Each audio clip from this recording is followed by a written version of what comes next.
Amari Cooper, he stated that the Dallas Cowboys' expectation is to have 3 wide receivers with at least 1,000 yards.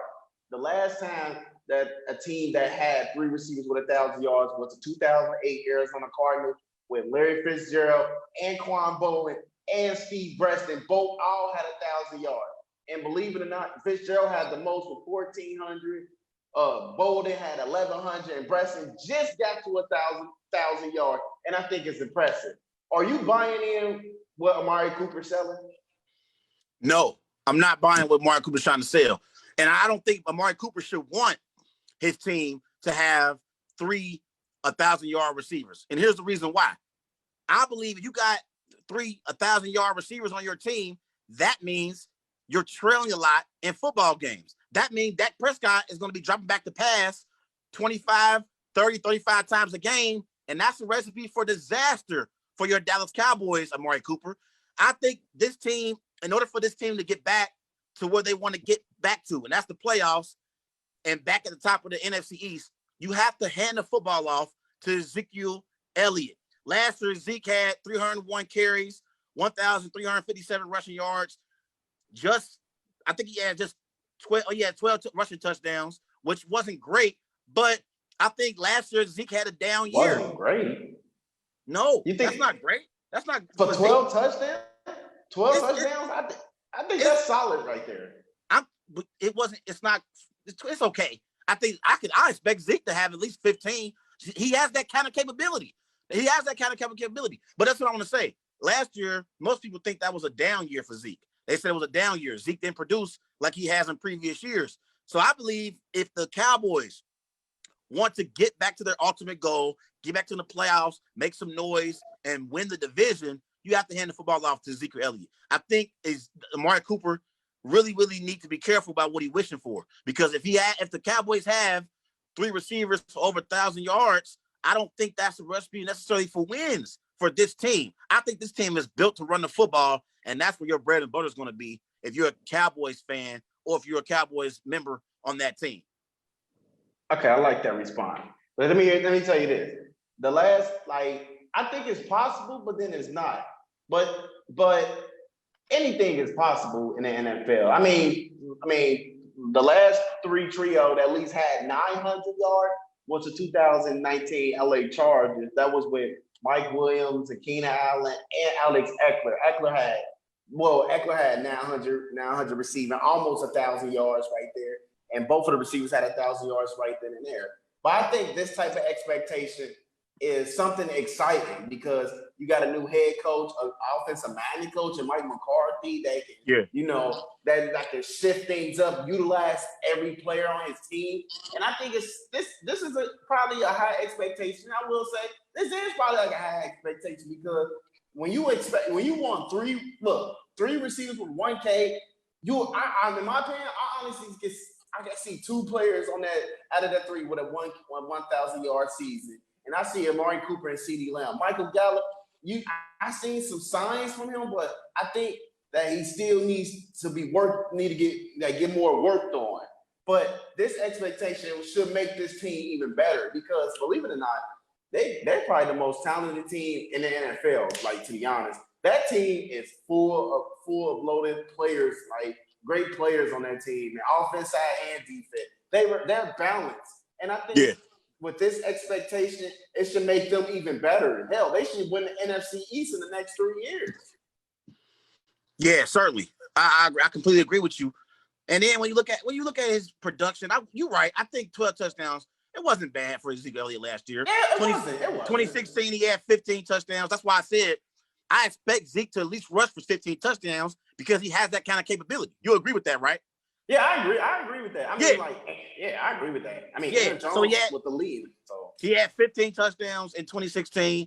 2017, he only had 7 touchdowns. 2018, he only had 6. Last year, he had 12. So this last year was his, second most rushing touchdowns of his career so far. So I agree with you. 12 wasn't necessarily bad, but I think he can get 15 if he's having a great year. But overall, think about it though. My bad, real quick, but think about it though. The more all these running backs probably only get over more than 11 touchdowns in the season. So I think this is still good for him, even though he got a talented team around him.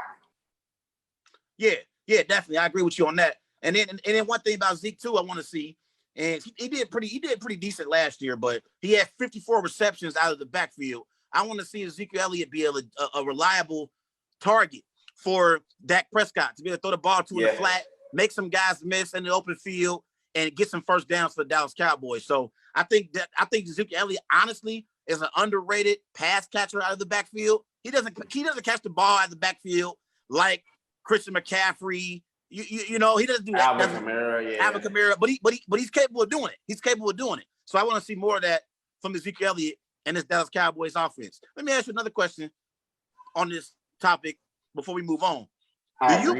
Do you believe that Mike McCarthy believes in Dak Prescott? That's a tough question right there. I mean, I ain't seen no articles that he wouldn't believe in him. He just want him to play and perform. But I think Mike McCarthy does believe in Dak Prescott because he sees the confidence in Prescott that he probably haven't seen in any other quarterback. He might think different of Dak Prescott. I mean, believe it or not, I think him and Dak Prescott, they gonna fit right well together because they both want to win. They both want to change the culture in the Cowboys organization. They want to bring the playoffs and the Lombardi Trophy back to Dallas. So Mike McCarthy already gives them that winning mentality in Dallas because he's a winning coach in himself. And he wants to come in Dallas and help Prescott and them turn them to winners.